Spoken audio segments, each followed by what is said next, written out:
Alam mo ba na ang Barangay Estrada ay dating kilala bilang Kalingkuan? Ito ay hango sa salitang liku-liku na nangangahulugang reroute o detour. Paano ito naging Estrada?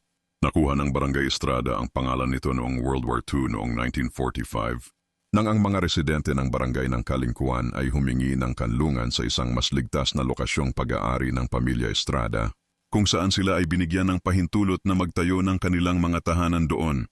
Ito ay humantong sa lugar na kilala bilang Estrada, kaya naging Barangay Estrada. Orihinal na bahagi ng Spanish Pueblo ng Murcia, ang Kalingkuan ay isinama sa Capas noong 1903 kasunod ng pagbuwag ng Murcia. Ayon sa salaysay, ibinenta ng pamilya Estrada ang lupa sa pamilya Rodriguez na naglalayong gibain ang mga bahay. Bilang tugon, humingi ng tulong ang mga residente kay Gobernador Benigno Ninoy Aquino Jr., nooy gobernador ng lalawigan ng Tarlac. Pinili ni Gobernador Aquino na bilhin ang 40 ektaryang lupa at muling ipamahagi sa mga tao sa ilalim ng mga partikular na kondisyon.